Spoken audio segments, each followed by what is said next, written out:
All right, thank you and welcome everybody. My name is Jeremy Williams, Westville Community Association, and welcome to our Fall Community Quarterly meeting. I want to thank the Skyway VFW for hosting us tonight, and in their honor, could we all please stand and say the Pledge of Allegiance? I pledge allegiance to the flag of the United States of America and to the republic for which it stands, one nation, under God, indivisible, with liberty and justice for all. Thank you. All right, so just to get us started, we have a few announcements for Westville Community Association. If you haven't seen, our fall fundraiser is up. We have a bit lower of a goal this year, just $500, because our amazing team was actually able to get together some sweet sponsorships for our upcoming Halloween takeover at the Skyway Park Bowl. And so we have a $500 goal for our community fundraiser. We're currently at 30% of that $500 goal.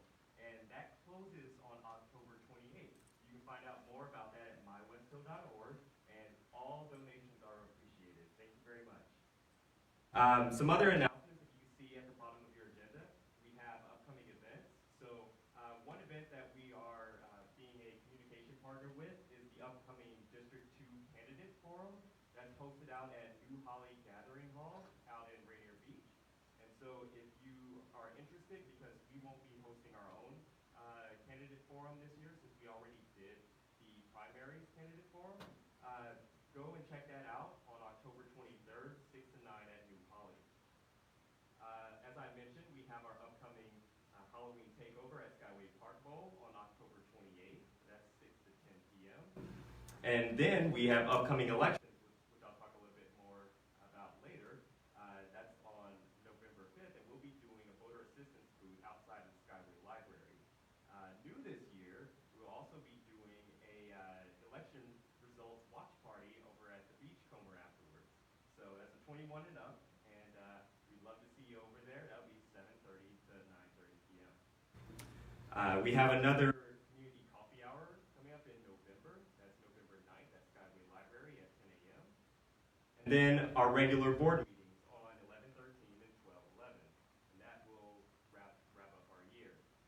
Another announcement to make is that Elijah One Hands will be having their community Thanksgiving, free community Thanksgiving dinner at Albert Talley High School on November 28th from 11 a.m. to 4 p.m.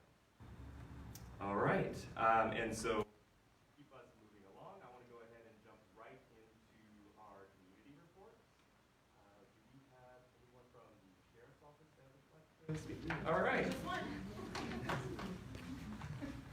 Thanks, Jen. Hi, my name is Jennifer Esham. I'm your Skyway deputy. So I'm the main officer that patrols the Skyway area. And most of you see me in the afternoons and the evenings. I patrol from 2 p.m. to 10 p.m.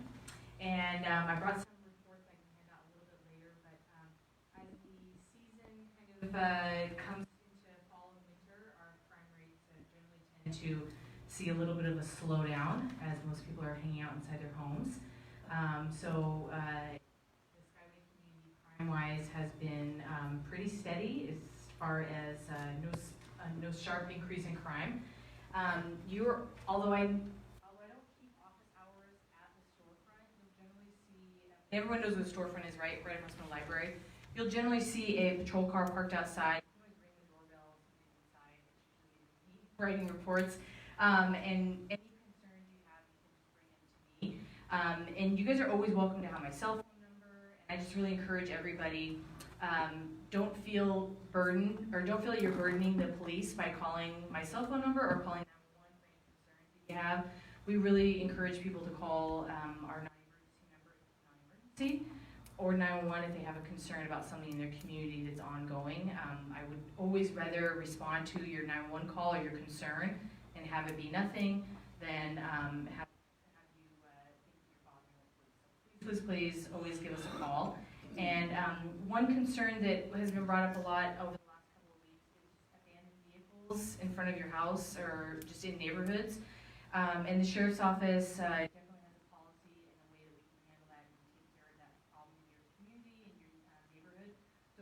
please feel free to call our non-emergency line at any time when you just want to report an abandoned vehicle. It probably will be me that responds, and I'll be more than happy to kind of explain to you how we can help facilitate moving those cars out of neighborhoods, or at least addressing the issue that abandoned vehicles are in a lot of neighborhoods around Skyway. And I'll stick around if you have any questions. Please feel free to chat with me afterwards. Thank you, Deputy Ashton. Next up, King County Fire District 20.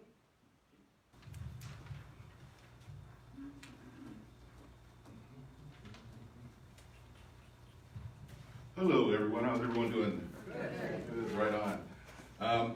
My name is Eric Hicks. I'm the fire chief in Skyway of this wonderful fire department. I just want to report that we had no major fires since the last quarterly meeting, which is really good. We're actually down in fires this year, so keep it up. October is Fire Prevention Month, and the theme is Not Every Hero Wears a Cape. Plan and practice your fire escape. So in the back, I have some handouts for you. You can take home with you tonight and sit with your family and develop and come up with a home fire safety plan and how to escape from your home. I will tell you a couple of, well, at least one story of a family in Dallas that had a fire in their home. The fire department showed up, and not all of the family was out of the house, and the father thought that the daughter was still inside. Well, the daughter ran out of the house, and she actually went to a friend's house, okay? So when the fire department showed up, they went into rescue mode and risked their lives when there was no one left inside. So it's nice to have a plan where you're getting together and you're talking with your family members. You know, if we have a fire, how are we gonna escape? You should think about 2 ways on how to get out of your home. If you're on the first floor, it's gonna be the basement door, is gonna be out of a window. If you're on the second floor, are you gonna be able to get to the window and wait for help, yell for help? If you're gonna do that, be sure to close the door to your bedroom. Once you're out of the house, your family should know where to meet, whether it's out of the mailbox, at the tree, in the parking lot, wherever that's at, your family should be together. Okay? Also, this month is the Great Shakeout for earthquakes. So a lot of organizations will be practicing on October 17th at 10:17 a.m. So remember to drop, cover, and hold. There's a couple of links on our website that you can go to for some of that information and get additional information on our website, king20fire.org. Okay, we have tabs on there for public safety, where you'll see earthquake and fire prevention, where you can get additional information on the upcoming drill. Also in the back, I have a report from the WSRB, which is the Washington Survey and Rating Bureau. They are a nonprofit that is licensed by Washington State Insurance Commissioner. So our area, which I'm pleased to announce, effective November 1st, property owners of West Hill will see an improvement in their public protection class rating. Our rating up here in West Hill is improving from a 5 to a 4. So going down in numbers is actually an improvement. So after November 1st, what you need to do is you actually need to contact your insurance carrier, your homeowner's insurance, and see if you're gonna be able to get some sort of discount or improvement or savings on your insurance rates. The full report is actually in the back and on our website, okay? Where you can get the full report. A few of you actually picked up that report tonight.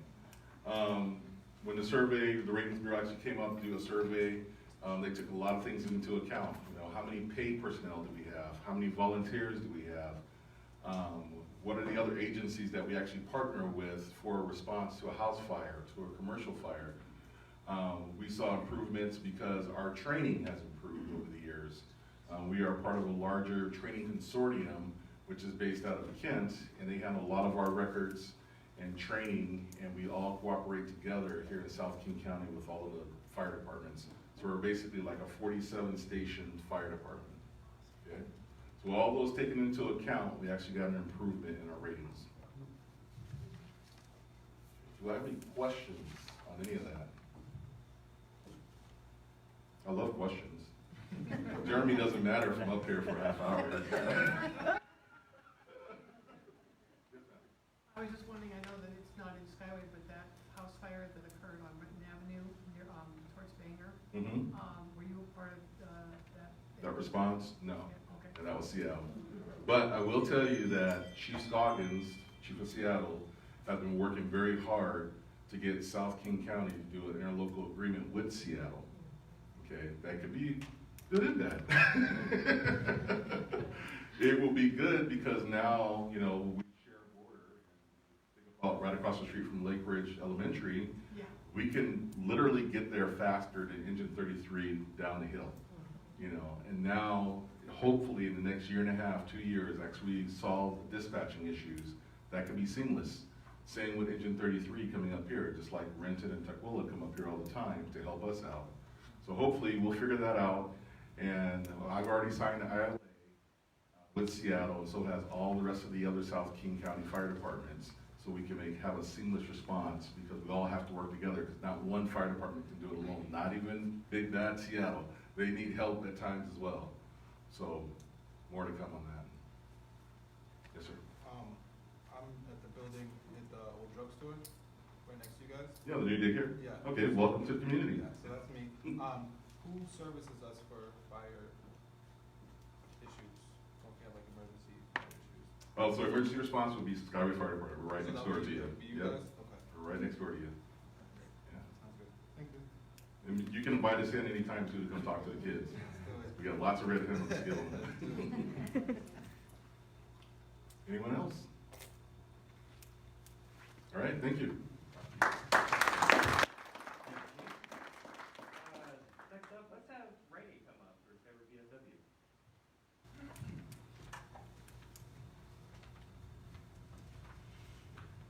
Thank you.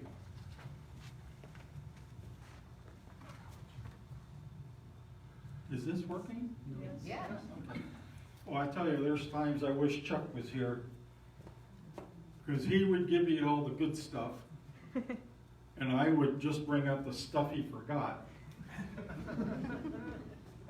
So now I have to forget it all. So, when you go out, when you go up the stairs, there's an easel that has our upcoming events.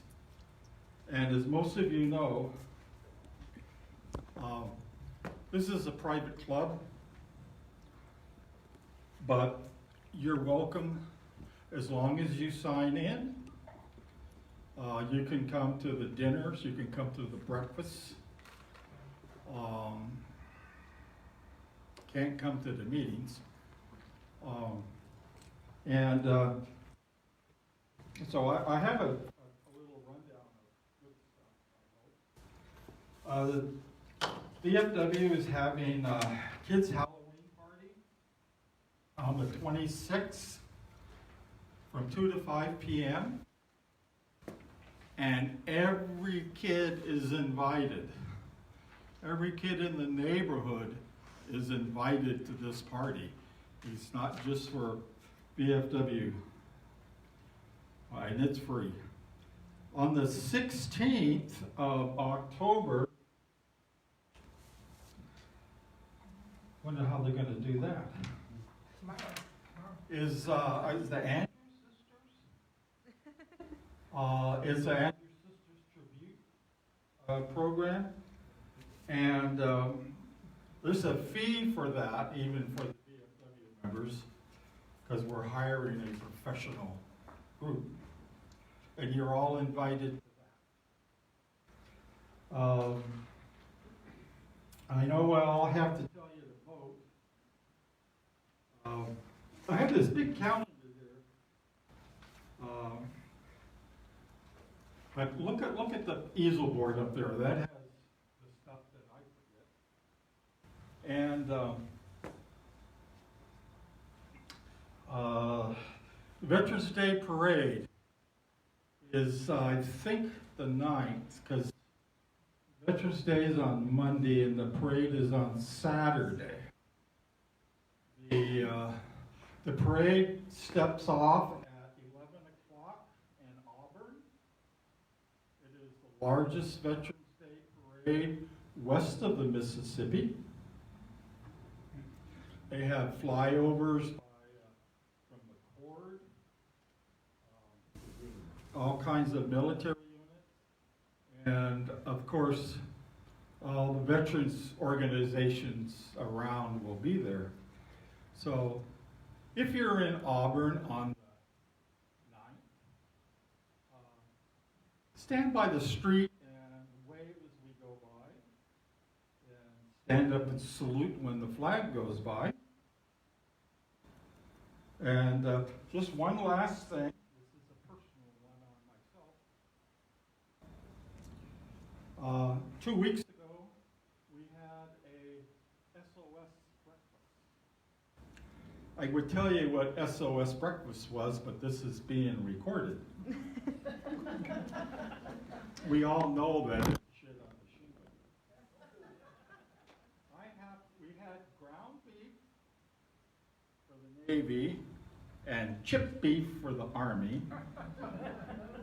And I have to tell you, I haven't had so much fun in that kitchen in years as stirring those pots, passing the toast out. And it was only $5, and we took in over $100 and some in receipts. So, look, we have the first Sunday of every month. The ladies have a breakfast and a bake sale. You're all invited to that. So I guess I'll hand the mic over because my time is up. You know, never give a Navy guy an open mic. Thank you, Ray.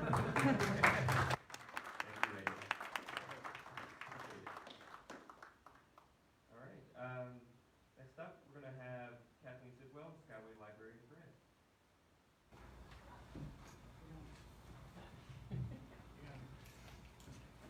Okay, just again, a quick reminder that November 2nd, from 10 to 5, this is Skyway Library Book Sale.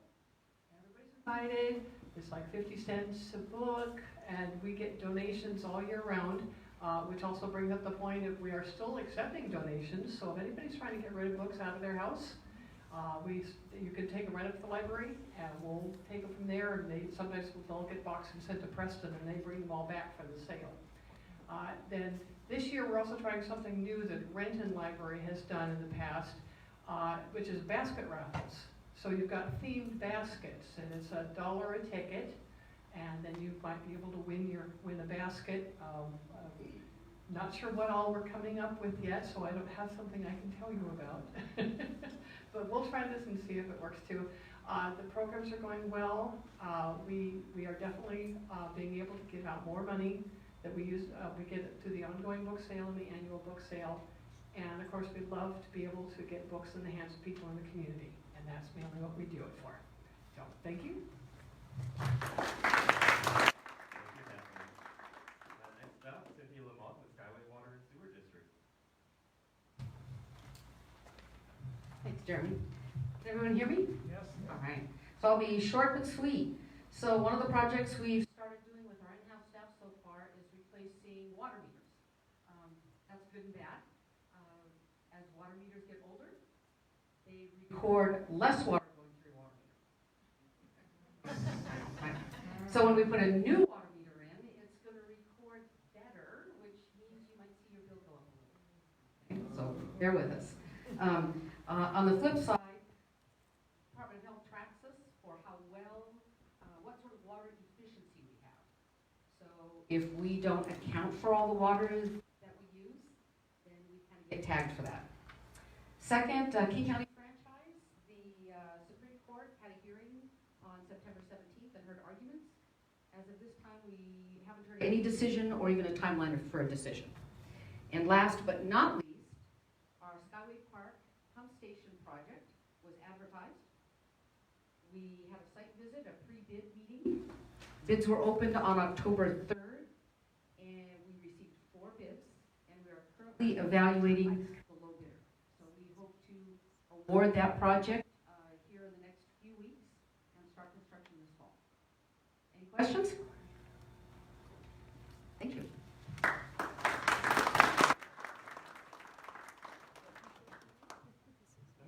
you, Cynthia. Next up, we're going to have Eunice Lee with King County Wastewater.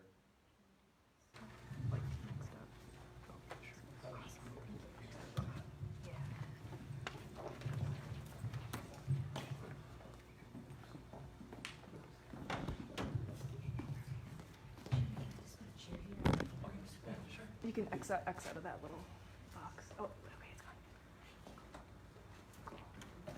Sometimes it stays. All right, good evening, everyone. My name is Eunice Lee. I'm with King County Wastewater. My name's Eunice. I'm with King County Wastewater Treatment Division, and I'm here with my colleague. I'm Christine. And first, thank you all just for letting us take some time in your evening. We have a little mini presentation, so this briefing will be slightly longer than some of the updates you just heard, so just bear with us. We're here to talk a little bit about South Treatment Plant in Renton. It's not too far here from the Skyway community. And the reason that we wanted to come was just kind of to do an introduction as a neighbor to the Skyway community. Folks here may or may not know about South Treatment Plant, but it is a large treatment facility in an industrial section of Renton that serves the largest geographic area for the King County Wastewater Treatment Division. And it cleans the wastewater that we use in our homes, schools, businesses, and industries. And there's a lot happening at the treatment plant, so we just kind of wanted to help reacquaint or acquaint the community with all that's going on at the treatment plant. So the plant's been around since 1965, and as we mentioned on this map, you'll see that purple section, we are right here, and the treatment plant in Renton serves the largest geographic area in King County. So it does a lot of work. It's a workhorse. It's a treatment facility that operates 24/7, and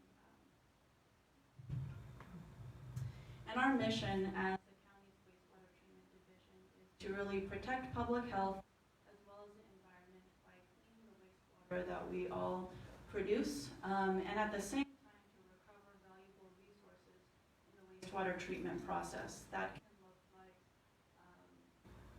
capturing renewable energy that's created from cleaning the water.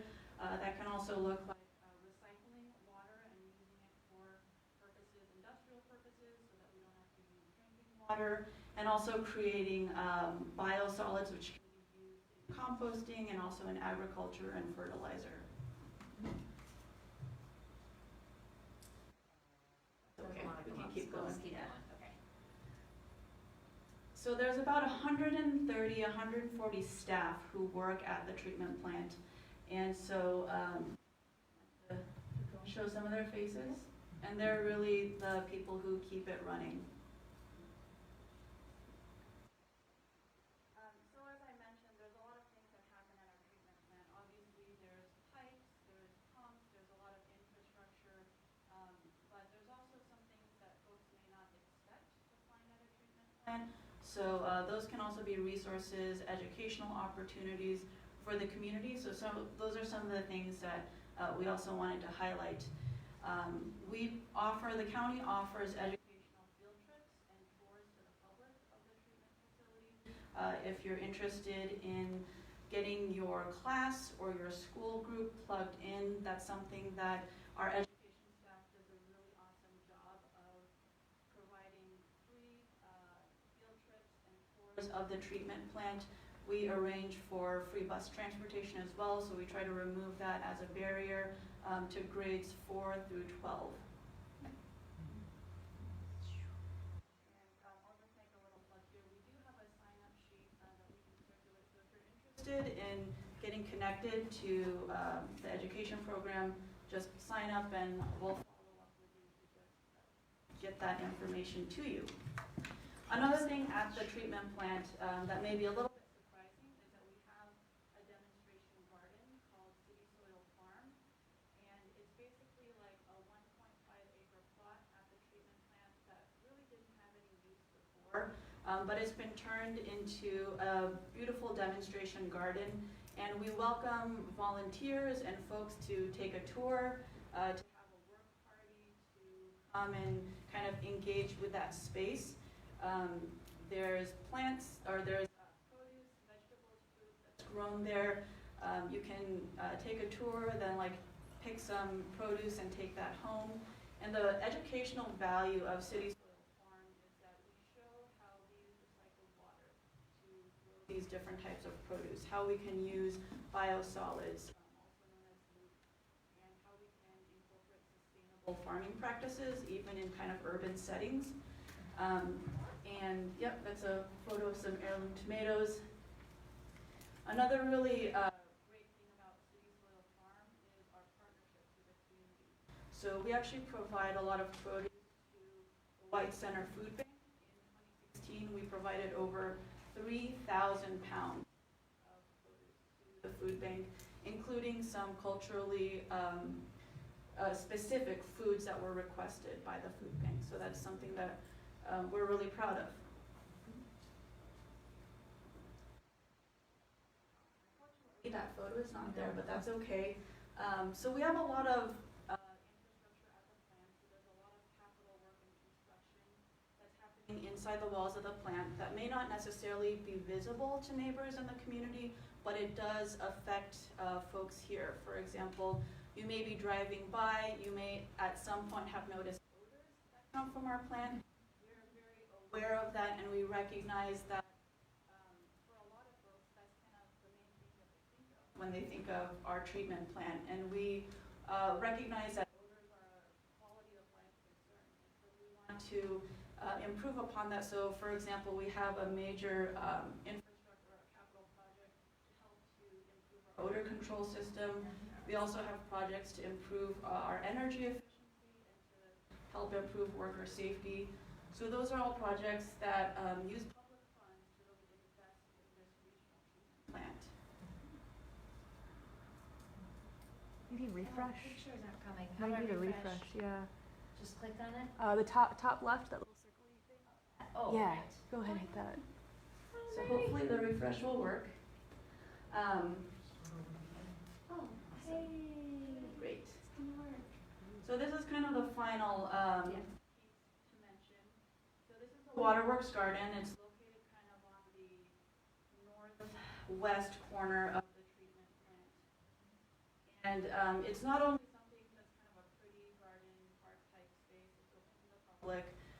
You're not necessarily entering like you just feel part of the plant, so you can feel free to walk through. But again, this has kind of like an educational purpose for the community to learn about stormwater runoff and how this particular park actually takes stormwater runoff from our plant, which has not like streets and lots of pavement and concrete and hard surfaces. It takes that runoff, it actually filters it in the ponds and in the kind of green space there before it gets sent to Springbrook Creek.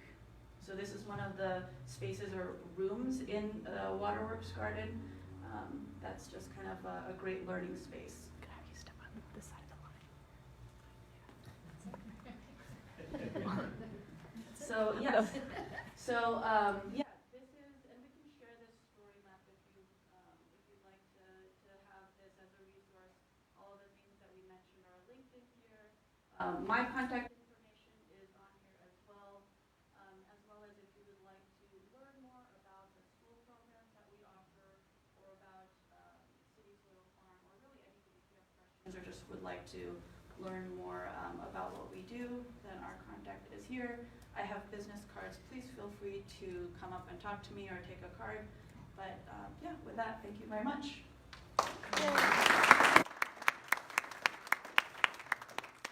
Thank you, Eunice and Christy. We just have two more community reports. There's a lot of community reports today. And next up we have Julian with Little Steamers Academy.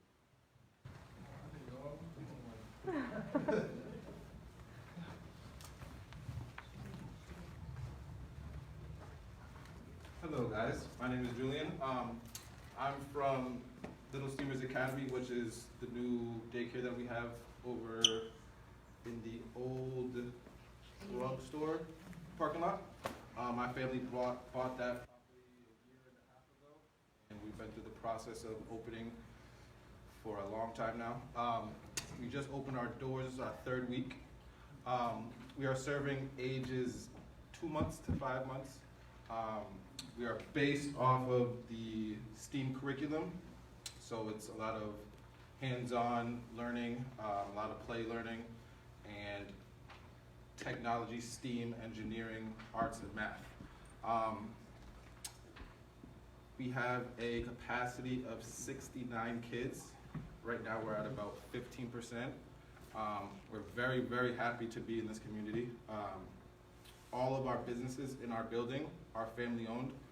We have a photography studio, daycare. My brother-in-law has a law office. My uncle has a, real estate office. And then my little cousin just is starting her beauty salon. So we have a bunch of different family-owned businesses. Feel free to come by anytime. We'll give tours. We're open 7 to 6, but we do tours between 10 and 5. If you guys have kids, bring them along. Come anytime. We're going to be doing a grand opening probably next month. And then following, we're going to be doing eventing probably bi-monthly. So we're, again, happy to be in this community. I'm going to leave flyers and my business cards at the table. I'm not going to say it the whole time. I've been at work all day. But yeah, again, thank you for having us, and we're happy to be here.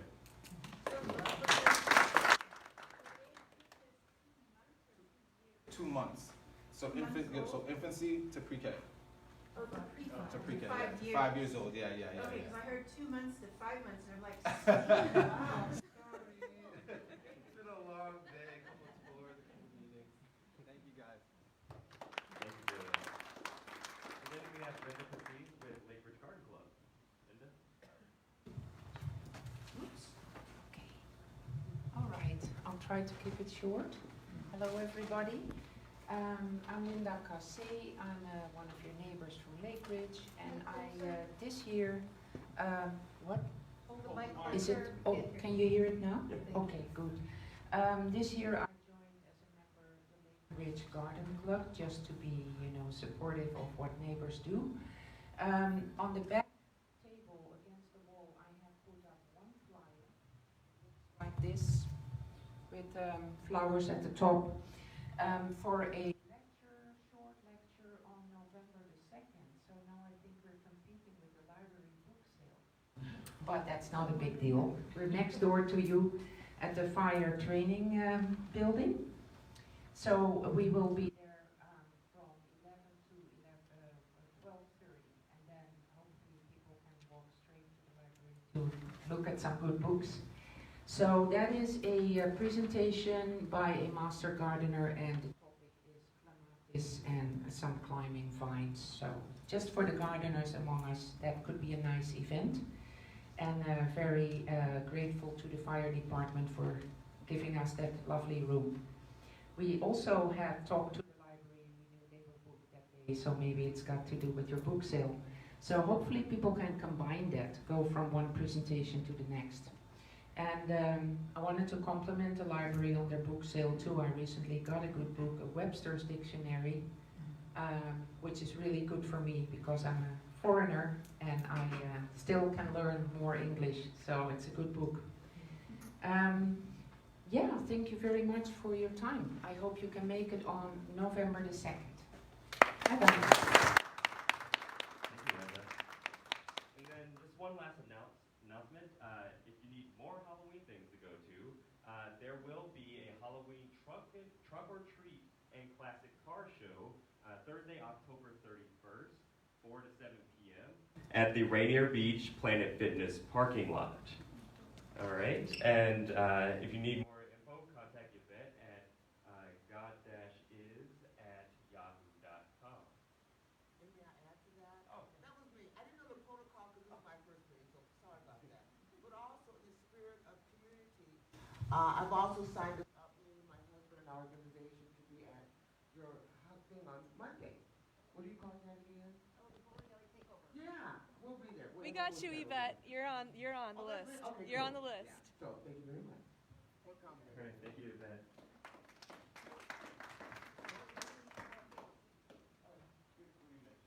You already did? Yeah, the announcements. Yeah, who's all coming Monday the 28th to our Halloween party? All the hands should be up. It's all ages, grown folks too. All right. So I want to jump just as I introduce Randy.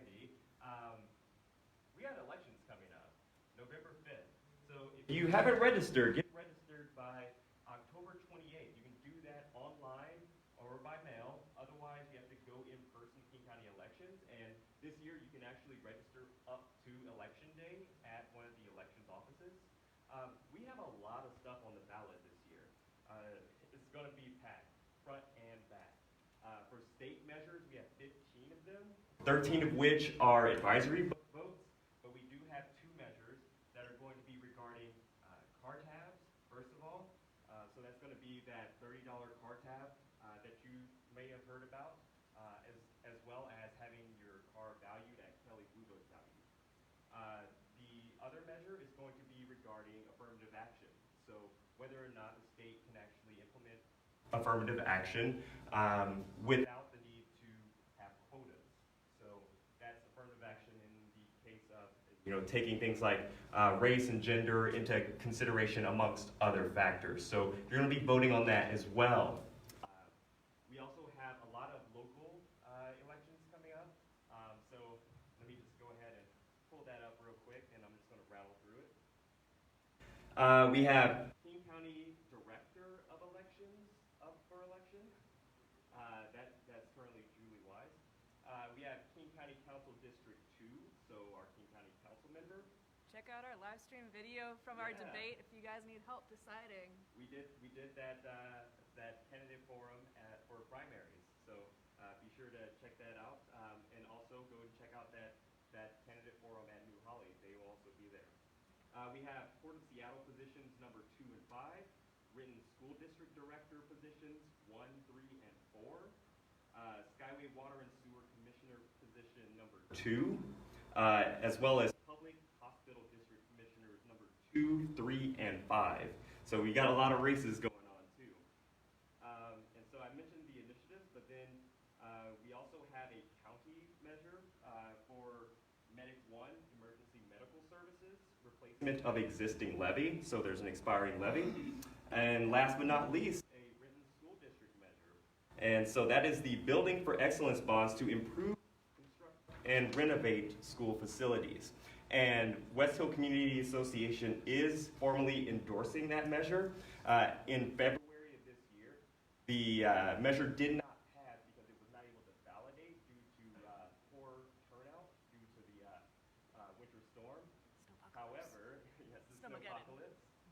However, based on the data, it did show that a majority of folks who went out to vote supported the measure in all of our precincts. So we're more than happy to endorse.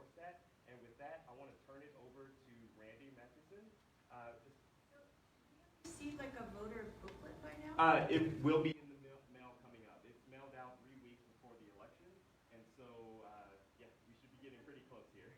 Yes, Cynthia. And there should also be an election for Fire District 20 position.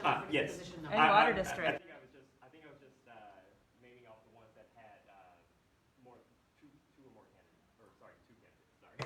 Yeah, there are a lot more.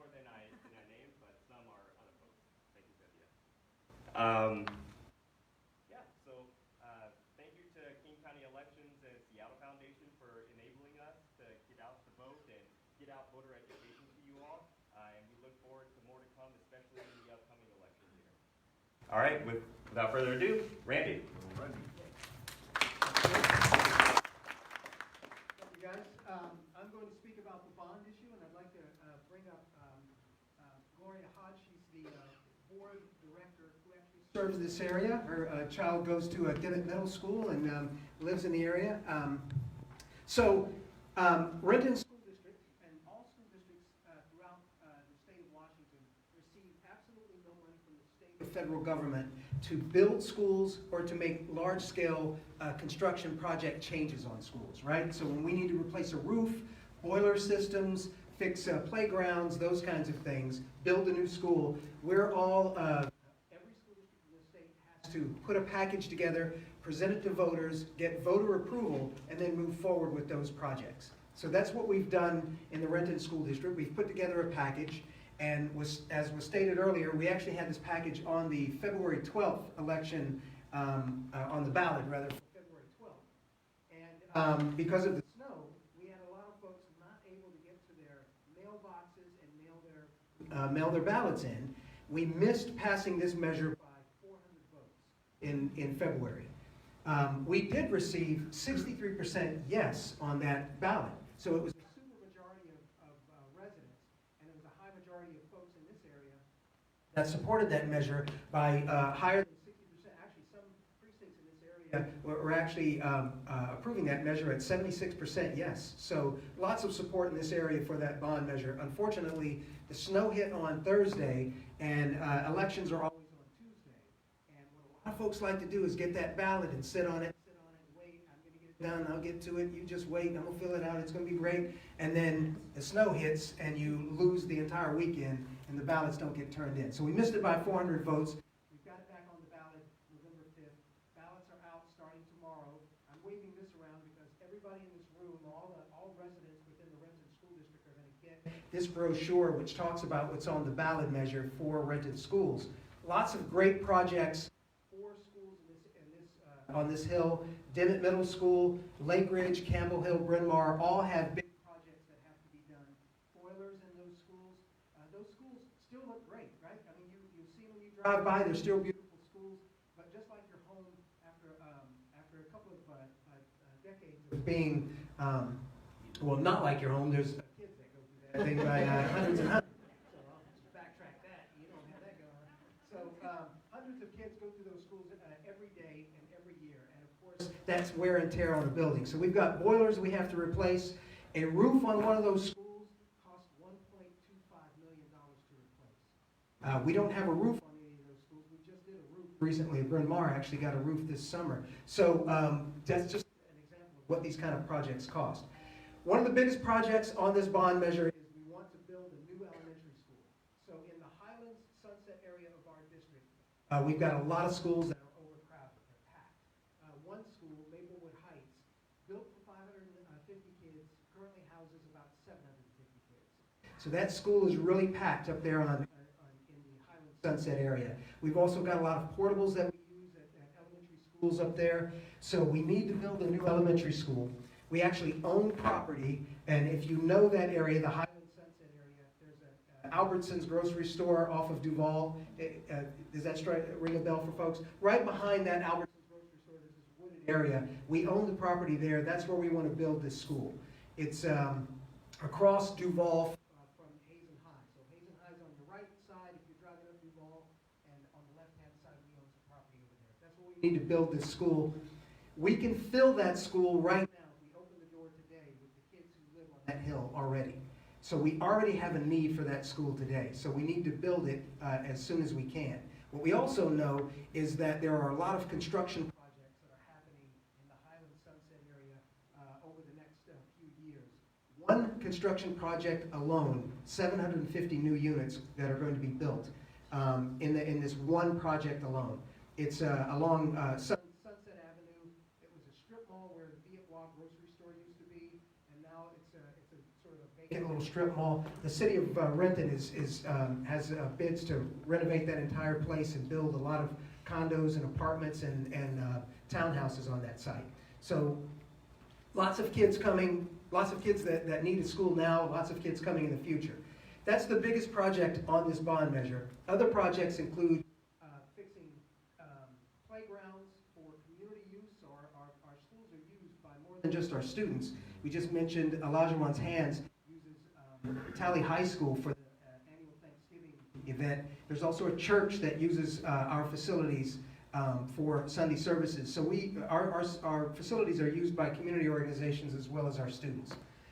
So November 5th is the deadline. Elections start tomorrow as you get your ballot. So please consider taking a look at this brochure, considering what's on the ballot. And here's the really good news also about fixing these schools. We can actually fix these schools and do all of this work, and we as taxpayers will not see our tax rates for Renton School District increase. And the way that's working is because of all this growth, so we have to build new schools because of all the growth, but because of all the new families that have moved into our area and businesses, there's actually far more people in businesses paying taxes. So the more people paying taxes, the less you pay for Renton schools. So our tax rates will remain flat even if we pass this measure. And one other thing, and I want to compliment Gloria Hodge and the rest of the school board members who work really hard to manage district funds, to keep us as employees working hard to manage district funds well, to renew old debt. Just like when you refinance your house, you can get a lower interest rate, you save money. The school board works really hard at doing that kind of work with old debt. And they've done that over several years, and because of that, we've actually seen our tax rate decline. So I want to give Gloria just a couple of minutes to speak about what the board does to help in these kind of bond measures, and then we'll take quick questions. And I have some of these if you want them, but everybody's going to get this in your mailbox starting tomorrow. So if you do want one, please take a look at it. There's information on here about how to contact my office and me personally if you have questions about the bond measure, and I'm happy to answer questions. So I'll let Gloria Hodge speak for me. Thanks, Randy. Good evening, everyone. I'm happy to be here. I'm a proud resident of the West Hill, and I appreciate the community's help in efforts to make our community a wonderful place to live. I want to thank the VFW for having us here, and also the West Hill Community Association, and also for endorsing this important bond. With our work with the Renton School District, there's a board members of, there's 5 of us, and we strive to work with the board and together and collaborate with the, not the board, but the district and superintendent to have the students receive the best education possible, and so that they have options for graduation. And so in order for us to succeed, this bond is really crucial and important for that success, for the resources of the facilities. I think, isn't Memorial Stadium on there as well? Yes. And just the basic needs of our buildings, and also, as Randy mentioned, to expand. And so together as a board, we work with the district to assess and see the needs of the district, and there was a committee also that worked with our district to see those needs and to evaluate. Safety and security is on there. That's a huge priority as well, with all the national unfortunate incidents, to make sure that our schools are safe and secure and have the proper entryways for the students on a daily basis.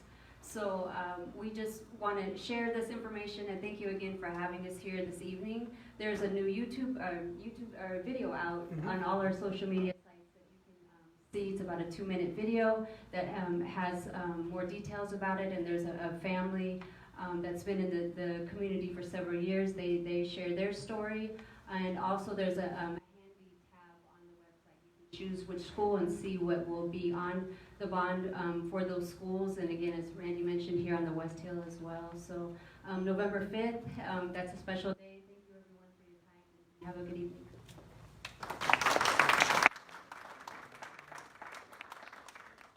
Yeah, questions for anyone, please?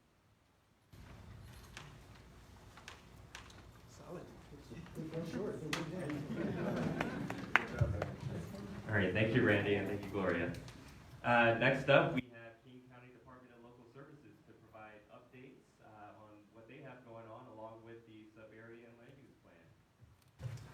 All right, and I'll just fill space till Kevin gets up and running. I'm John Taylor. I'm the Director of Local Services for King County. People I haven't met before, and that is a department that was created in January of this year to sort of better integrate services in unincorporated King County. Lots going on at the council right now. So what we're here to talk about mostly tonight is the sub-area plan for Skyway. Several years ago, the council reinvigorated a program that they used to do until about 1994 when they stopped doing it, which was doing localized plans for the urban, unincorporated parts of King County and the rural villages in King County. Basically the community service areas that are delineated in the comprehensive plan. We have been in Skyway for over a year. This is Kevin LeClaire. He's the planner who's sort of leading that effort. And we delivered that plan to the county council on September 30th of this year, along with the comprehensive plan, after a lot of outreach and discussion in this community. We thought it would be good to come back and just sort of go over where we are in the process. We had our first briefing before the county council today and just gave them an overview of what's in the plan. So Kevin's going to give you more detail. And then there's lots of other stuff going on. We're in the middle of the budget process.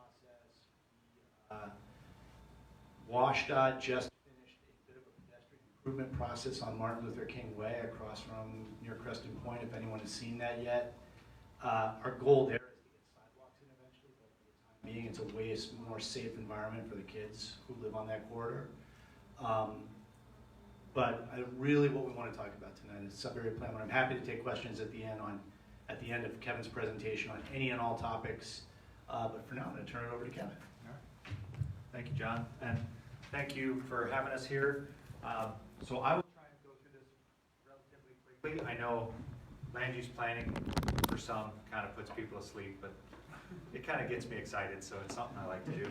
So, like John said, we transmitted what we call the executive recommended Skyway West Hill Land Use Sub-Area Plan on September 30th to the King County Council, and it's the executive recommended because the Department of Local Services is in the executive branch of King County government, and so we write up the plan and we transmit it to the King County Council for their consideration.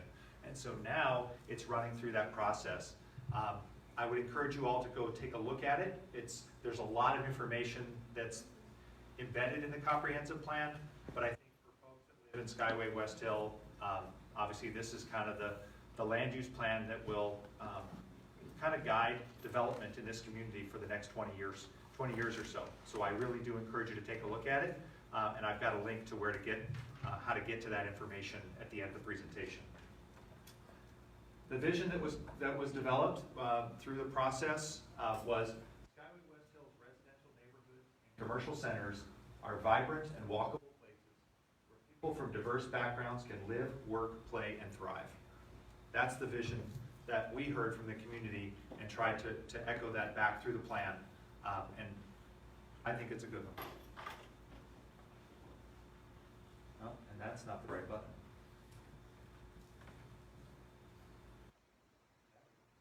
So as I said, the comprehensive plan is the overarching land use plan for the entire county. It covers a huge range of topics, and there's an update cycle that goes on. Basically, this update was the 2020, what they call midpoint. What that means is basically every 8 years, we update the King County Comprehensive Plan. And so this was the midpoint update, so in that 4-year time frame. And the Skyway West Hill Land Use Plan was embedded in that process. So when you go and you look at the comprehensive plan update, Skyway West Hill is part of that plan.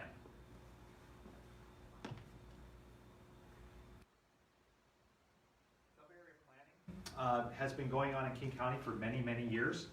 It dates all the way back to some of the first comprehensive plans for King County, which were back in the 60s.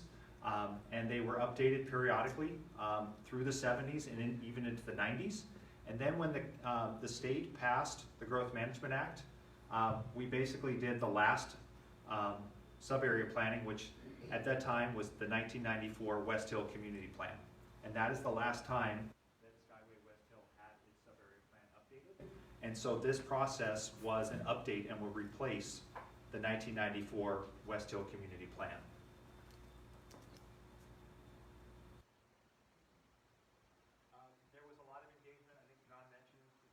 Over a year of communication and dialogue, and we had over 20 one-on-one interviews with community stakeholders. From that, there was a number of focus groups, specific focus groups for different demographic groups, as well as different topic areas that we held. Smaller kind of focus discussions on certain topics, as well as a number of community forums, which I know some of you attended. And I appreciated that. It was really great to see people come out and engage in the dialogue. And now we're on to the next phase, which is the county council looking at this. And you're welcome to engage with the council and actually give them your thoughts on where the plan is at and the future of your community.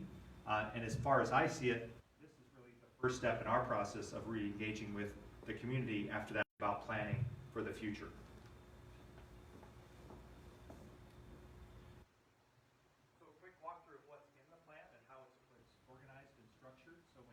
When you do open it, because I know you're all going to go do that tonight before you turn out the lights, it basically starts off with an executive summary, kind of high-level overview of what's in the document to give you kind of a framework of what's in there. Chapter 1 lays out the purpose of the document, the vision for the community, and the guiding principles that sort of gave us sort of the framework of where we were headed there. Chapter 2 is a quick overview of the community context, just kind of lays out the geography and the space that we're working in, kind of a snapshot in time. And then chapter 3 is the land use plan. It's really the nuts and bolts of this thing. And we tried to make it, the document itself, fairly compact so that someone can actually read it.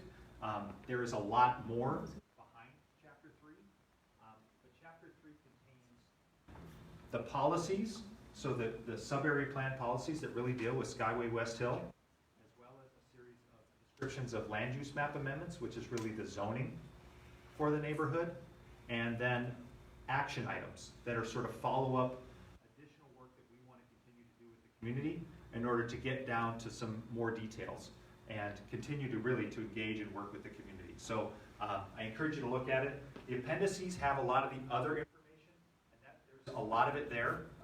There's maps, there is a background information about the community, a lot more detail. There is a description of the community engagement, a lot of the details and notes that came out of all that work.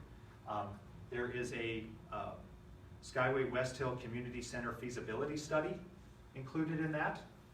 There's also an equity impact review, as well as a service delivery analysis of the 5 urban unincorporated potential annexation areas. So a lot of great information, but we didn't want to put it all in the plan per se, because we wanted people to actually get to the land use portion of it, knowing that people would love to read that too at some point.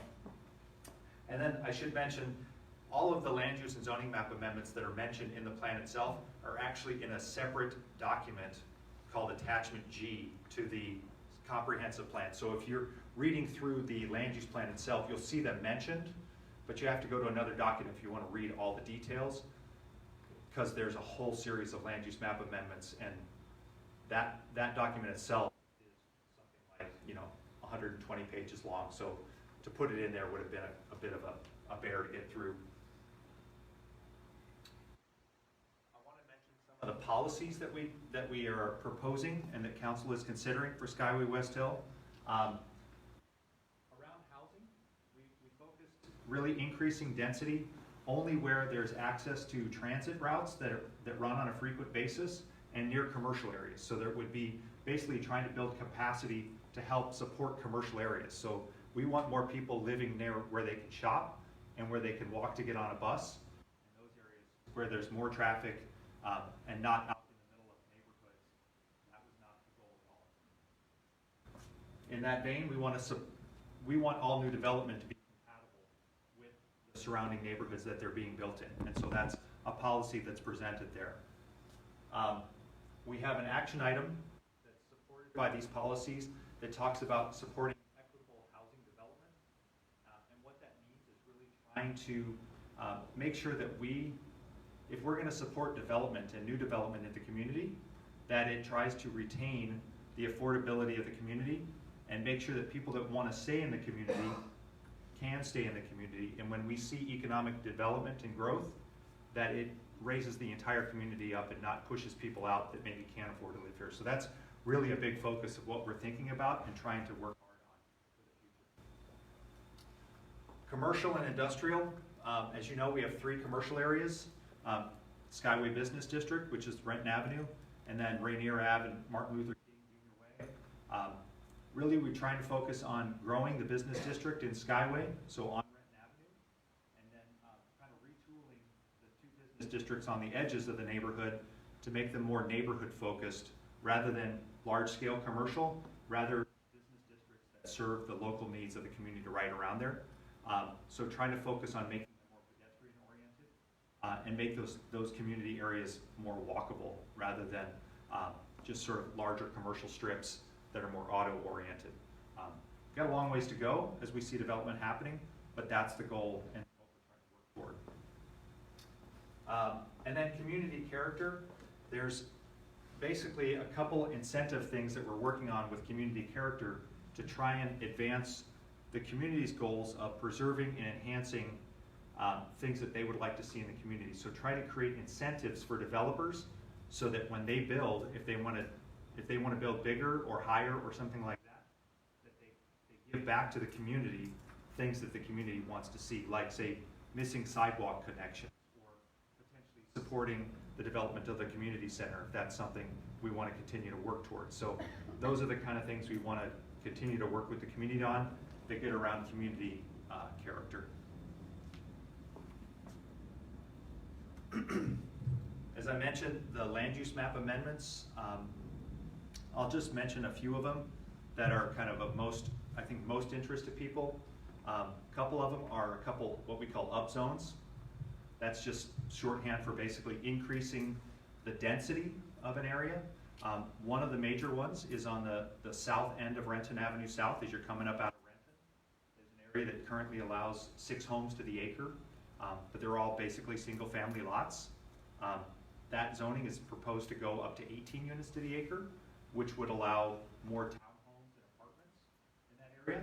That's on a transit corridor, but we coupled that with what they call inclusionary zoning. And I don't know, has anybody heard that term before? Inclusionary zoning?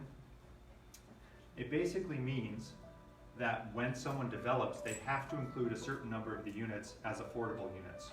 So what we proposed was that 20% of the units be reserved for people that make 60% of the median income.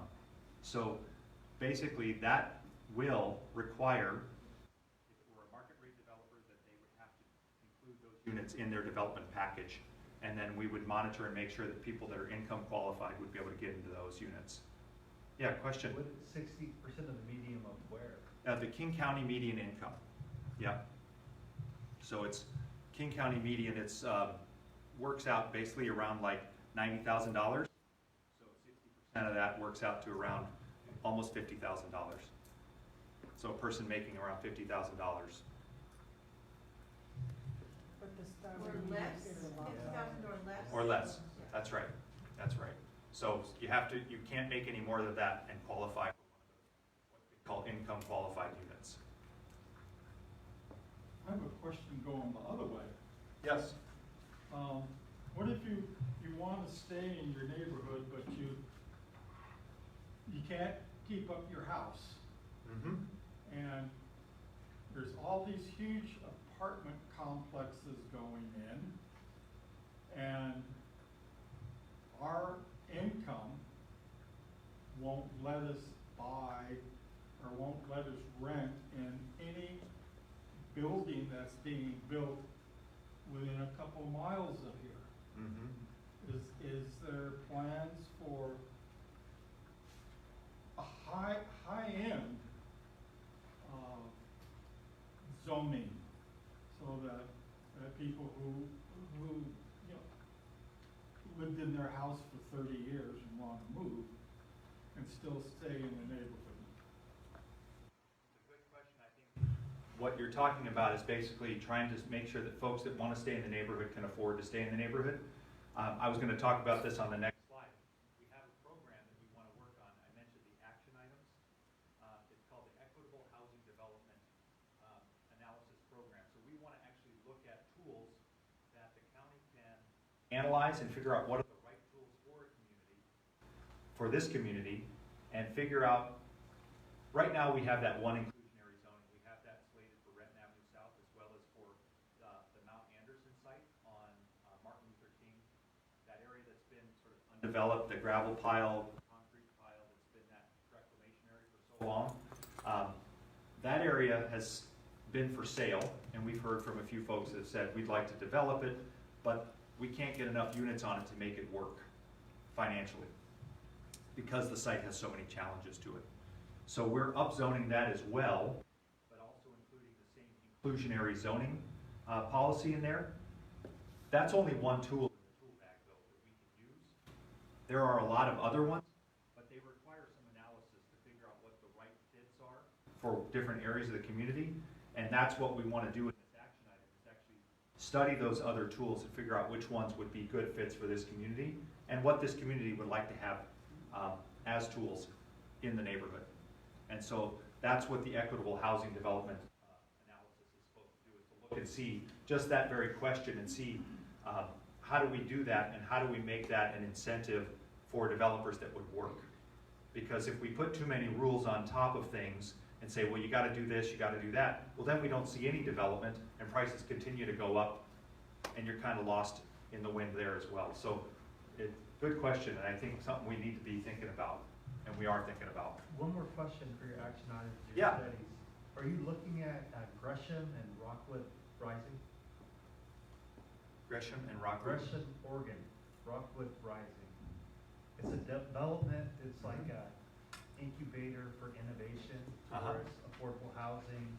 They have a communal market where people are doing food innovation, IT innovation, can kind of sell their wares, practice selling. They could learn how to start a business. I hadn't heard of it, but I'll take a look at it. Rockwood Rising should be Yep. on your list of action. I will take a look at it. If Gresham can do it, Gresham, Oregon. I'm sure we can figure it out. Yes. Yes. Appreciate that. Yeah, so that's, other ones that are of interest to folks, thank you for bringing that up, and I'll make sure I take a look at it. We'll see what they're, I always love to learn from other jurisdictions and what they're doing. Expansion of the Skyway Business District. So there were some areas on the north end that were zoned multifamily, but they had a comprehensive plan designation of community business. So we're truing those things up to make sure that they can grow and actually provide more capacity in the business area. I mentioned the neighborhood business areas along Martin Luther King and Rainier Avenue to change those to neighborhood business, requiring mixed use and more pedestrian-oriented development, and then removal of a couple development conditions that have sort of been hanging on the neighborhood for many years. One is a very large one. It covers the entire, almost the entire hill, and they're basically, it reiterates stuff that is now in the King County Code. So a lot of the things that are in that development condition are things that are now required as a matter of King County Code. So they were placed on many years ago before we had the code, and now they're part of the normal code. The proposed action items, there's 5 of them. First one is the equitable housing development analysis. The other one is to support Skyway West Hill and engagement in the permit review process. What we heard a lot through our process of listening to the community was that, you know, we feel like we only hear about development after it's already starting, and they're actually, you know, cutting the trees down and things are starting. And we want to be more at the front end of the process and learn about what's happening. And so we want to try and rework our permit review process so that there's more engagement with the community earlier in that process, so that you have more of a say about what's happening in your community. Small-scale commercial incentives really works to try and encourage and incentivize development in our business areas to support locally owned, smaller scale businesses that are culturally significant to this community, and how do we incentivize developers to create space for that? You know, space is a lot like this new development across the street, which I'm excited to hear about all the things that are going on there with Little Steamers and the law office, and I walked by there, actually did the permitting on that building, so I was really excited to see. I walked by it tonight before we started to see how things were looking. I'm excited to see that happen. That's great. Community desired amenities, incentives, that's exactly what we were talking about before, about there's so many things that this community would like to see done, missing sidewalk connections, safety improvements, lighting, entryways into the community. All of those things are possible if we work with the development community to create essentially a list of what is it the community wants to see, where should they be, what's the space for them, and then we work with the developers to say, you know what, you want to do a little bit here, this is what the community would like to see over here, and we start figuring out what they would cost and what the benefit to the developer is, and try and see if we can get some of those things built in the community. That's going to require some more work, and work that I'm excited to do is to come back and talk more with the community about what the priorities are so that we can make sure we get it right and that we're driving the developers in the right direction. And then finally, supporting joint planning with the City of Renton. As you know, Skyway West Hill is a potential annexation area for the City of Renton. We are not pursuing annexation by any means, but we want to continue to work with the City of Renton so that basically the development that we see happening in Skyway West Hill is consistent with their long-range plans as well, because maybe someday, you know, it will get annexed, but that's really not part of our picture. We just want to make sure that we're being intentional about continuing to work with them as a neighboring jurisdiction and seeing that things are always going to be kind of synchronized and in step with what they're thinking long range. But just, I know the question always comes up, are you trying to go after annexation? That's not any means of what we're talking about here. This is really just cooperating with a neighboring city.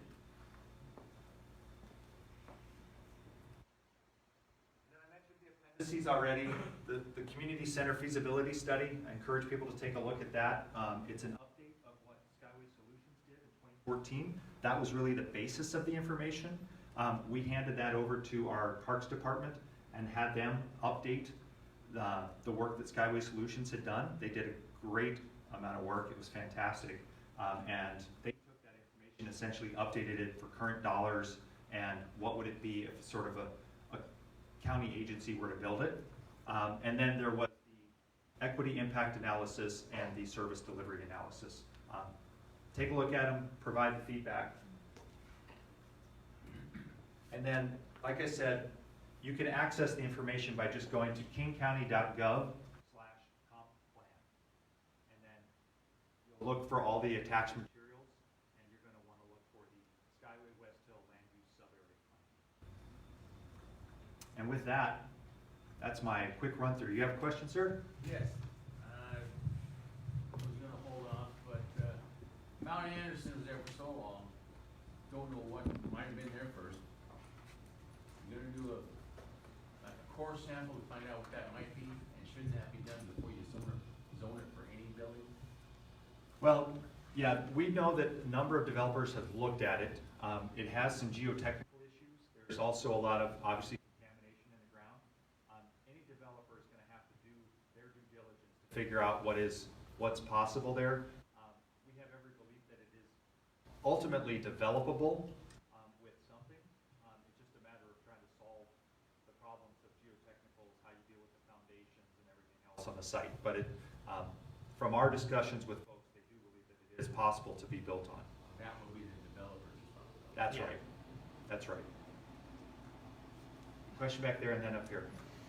Concerning the walkability, that unfortunately came back to bite us. And the last time we put that into our plan, I hope that there's a trigger that you get the safety and the sidewalks and everything in before you start deciding that things can't be built because it doesn't fit a walkability plan.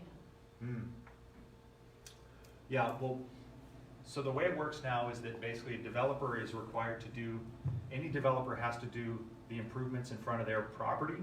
And so that's required. What we know is that there's also a lot of needs elsewhere in the community to make missing connections. And that's what we really want to do. We have a good list of all of those things. And we're actually working with King County Roads to make sure that they know what that list is.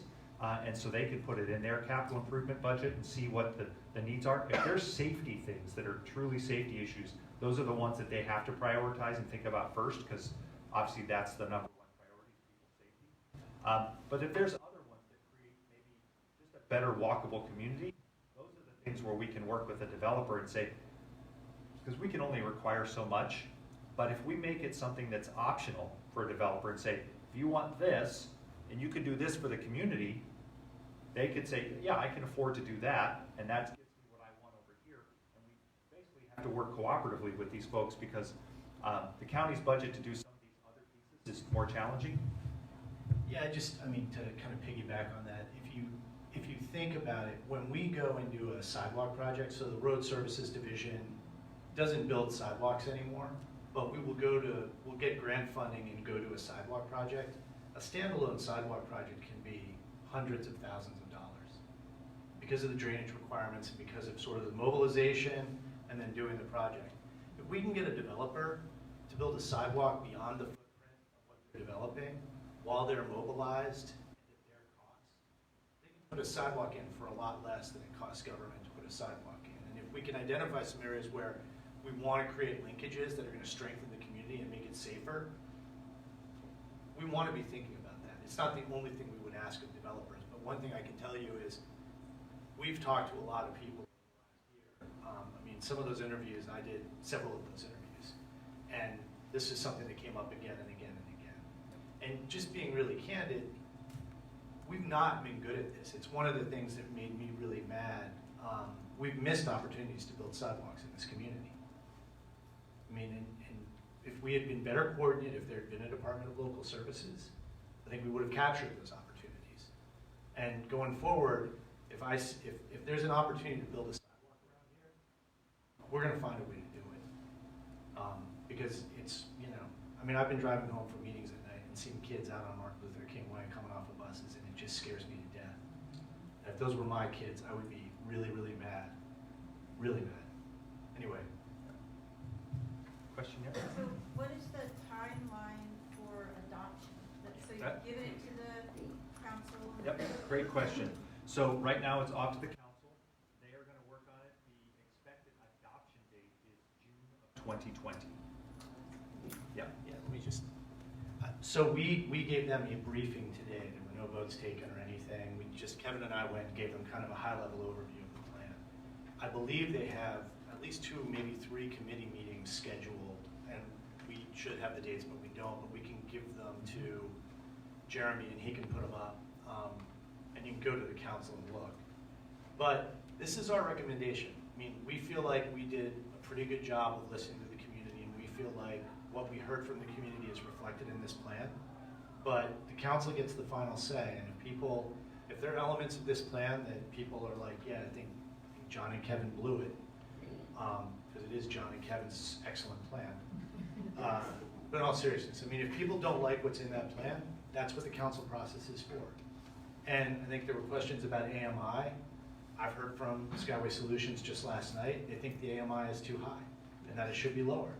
And it should be lower. What they're saying is that the average median income in Skyway is really different than the county-wide average median income. And you're right. Because the county, particularly Seattle, skews incomes grossly, because there are just some people in Seattle who make really ludicrous amounts of money for doing, I don't know what. It's like coding or something. That's a completely legitimate point. We did the best we could. That's a policy debate. The council, that's what they're there for. And I think, you know, that's something that could be moderated during the council process. And there are probably some other things. But our recommendation is our recommendation. Neither of us are going to burst into tears if the council changes what was submitted to the council. That's what the process is for. Thanks. And I should also mention, if anybody who had their name, I don't know, did anybody here get the email that I had sent out when we had transmitted? I sent out an email to sort of the whole list of folks that I had. If anyone is not on that list, I'll give you my card, and you can email me, and I'll make sure, because what I did is I took the entire mailing list that I had for Skyway West Hill, and I gave that to the King County Council's office, and I said, I want this list of people to be kept informed of your process. So anything that's going out from that office that is now part of the processing of this package should be going out to that same list. I'd be happy to pass along any emails anybody wants to give me and say, I'd like to be included in that. You don't have to try and figure out who to reach out to at the council. Reach out to me, I'll forward it along and make sure that you get added to that list. Question? You mentioned that we can communicate with King County Council and interact with them about this plan. I'm just curious, what are your ideas for the best ways for us as a community to sort of raise our voice? Do you want to say? Yeah, sure. The question was, what's the best way to communicate with the King County Council about this plan? So the chair who's overseeing this is Dave Updegrove, who is the chair of the Mobility and Environment Committee. And you can send mail or email to his office on this topic, and I would just in the header put Skyway sub-area plan or Skyway West Hill sub-area plan comment. I think that while it is not used often, the public comment period at committee meetings is a great way for people to reach the council, and it has a real direct impact right at the committee meeting. And I strongly encourage people to go there and comment. There's a cast of characters that come to every committee meeting that you will have to sit through, but then you actually get to have relevant comment to what's on the agenda.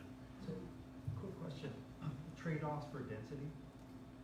Is it just lower income units, or is it trade-offs for public space, like a plaza or something? So those are questions that are yet to be answered. Sort of what Kevin alluded to, the equitable housing program body of work that we need to do.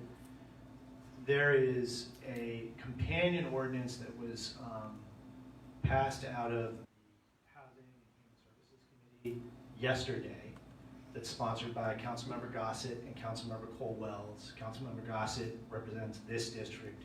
Councilmember Cole Wells represents a swath of Seattle.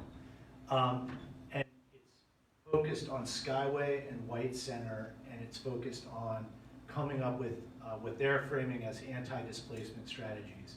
What we kind of heard when we were doing this work is people don't want an anti-displacement strategy in this community. They want a community strategy to strengthen this community. They end up being, in my view, kind of the same thing, but the focus is different.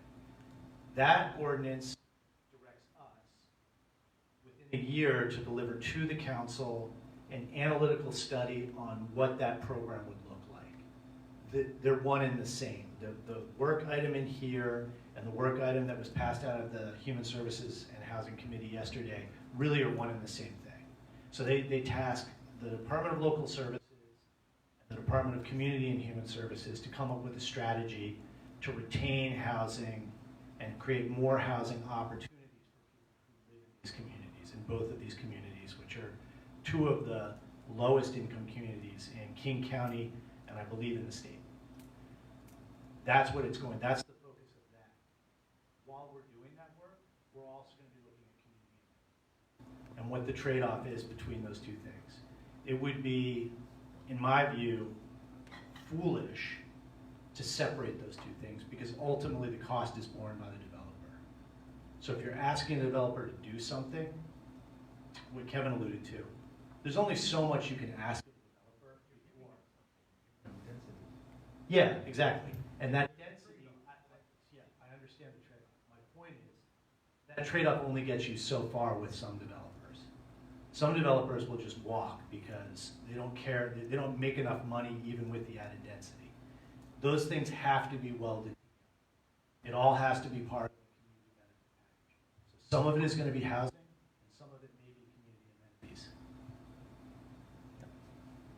Jeremy? What's the timeline for the completion of the affordability and anti-displacement study? It's got to be done within a year.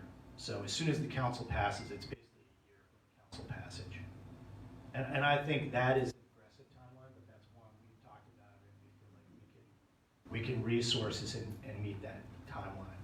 So in the plan, we had it as December 31st, 2021 to deliver kind of the report, and then there would be an ordinance essentially package developed after that. Because of the legislation that the council members have put forward that is very similar to what's in the plan right now, we're essentially working with them to figure out how do we make sure that we do essentially synchronize with the work that they want to get done and accelerate our process on that item so that we can essentially get started now working on that if that's something that comes out of the council. And their anxiety, and I think everyone in this room gets it, is this community is gentrifying. I mean, there's a threat of gentrification to this community. We spent a lot of time in White Center as well. White Center is fully in the middle of it. And if we don't move quickly, I think there's anxiety, and I was at Skyway Solutions board meeting last night, there's anxiety that if we don't move quickly, we're going to miss the opportunity to actually retain people who are going to be pushed out of this community. So we get it. There's a sense of urgency. At the same time, we don't want to go so fast that we draft poor public policy, because that could have adverse impacts. So we have a year. We'll get it done. I'm confident we can get it done. Question back here? Yeah, I wanted to know, do you have traffic control plans for the density? I'm noticing traffic in front of the Arlington development, through Martin Luther King, down into Arlington, coming up out of Sequoia. Long lines of traffic crossing Renton Avenue, getting onto it, getting off of it. So Is there a traffic control plan that goes along with the sub-area plan? Not really. No, we're working with our traffic road services division, actually happens to be part of Department of Local Services, and we have a really good relationship that was developed through this sub-area planning process with the planners for traffic. Because obviously development spurs more traffic, it's something that we're working with them on their arterial road classification system, which is also part of the comprehensive plan package. report, which primarily looks at safety issues, but also if there's capacity issues and things like that. Very often that impact is borne by the developer, so they have to do improvements. And so when we have a development that comes in, for some of the folks that have been tracking some of the recent developments that have come through under the preliminary subdivision phases, they have to submit traffic impact analysis. Our traffic engineers look at it and they determine what is required. So it's sort of part and parcel to that. But the beauty of this relationship now that we're in local services is that we can work with them on our long-range planning and have them looking at what our plans are and feeding that into their models for sort of future forecasting of what traffic might look like. Deal with the developer and they eventually have to do a traffic control plan.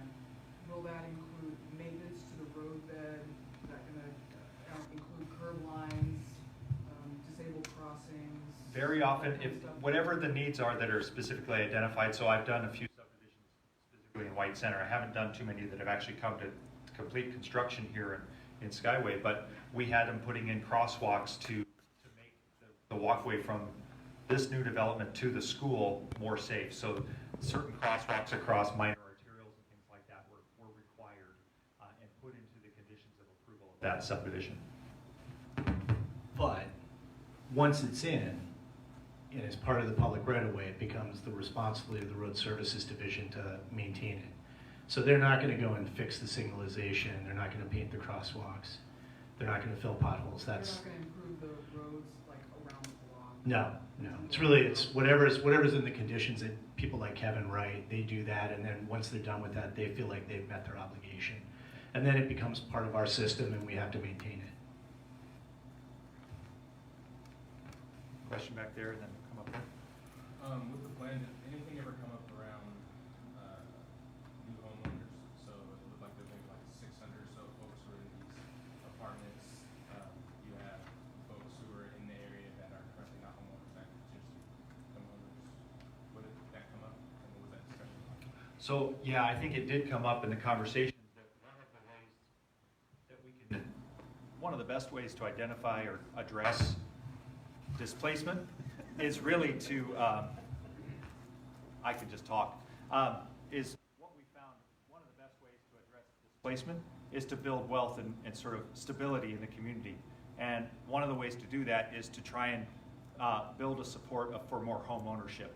So that's I think one of the equitable housing development strategies is how do we incentivize that as a development model that creates the ability for people to own their home.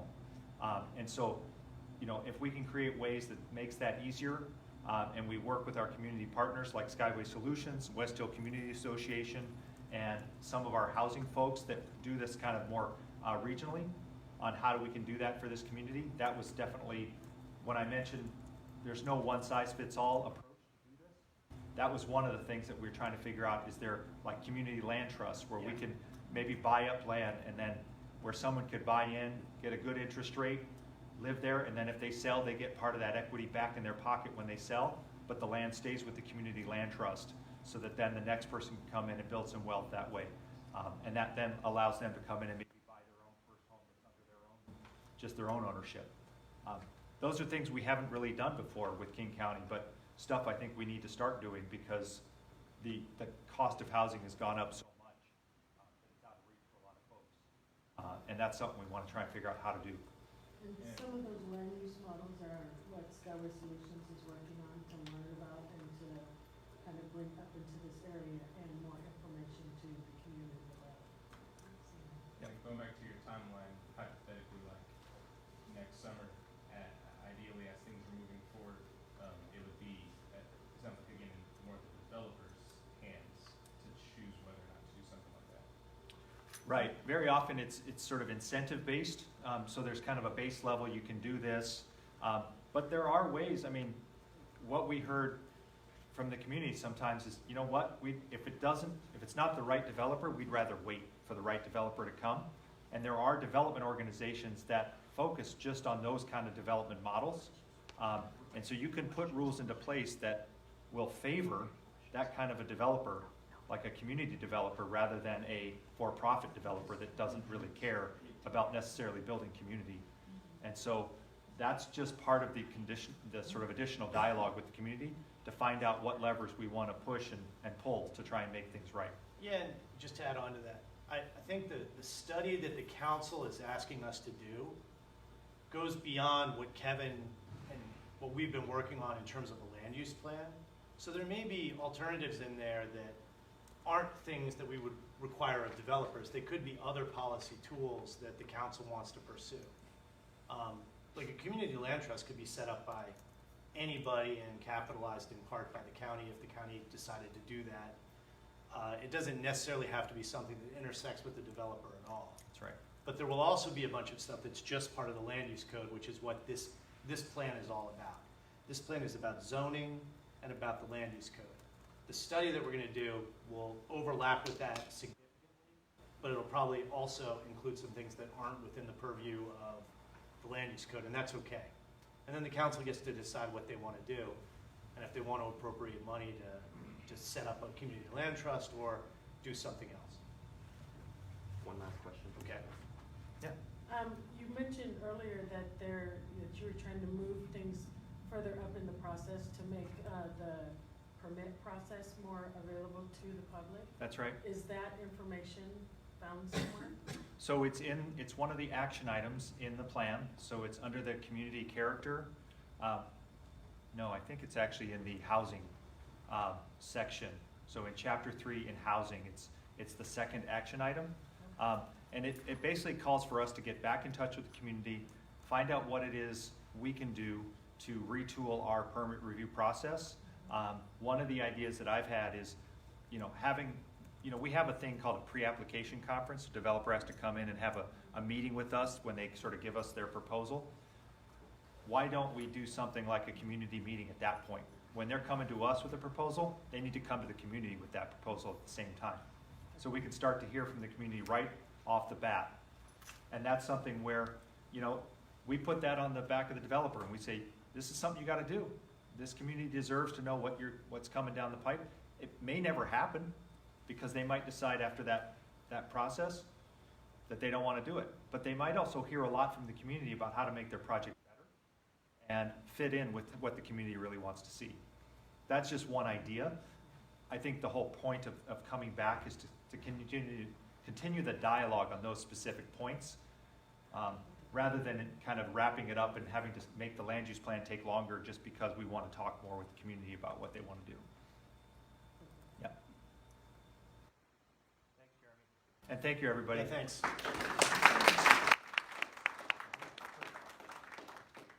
right, well, that's the end of our agenda for the evening. Thank you, everyone, for coming out. Again, make sure you go to mywesthill.org and check out our fall fundraiser. And we hope to see you at the Halloween takeover at Skyway Park Bowl. Woo! All right, and get out and vote. All right, thank you.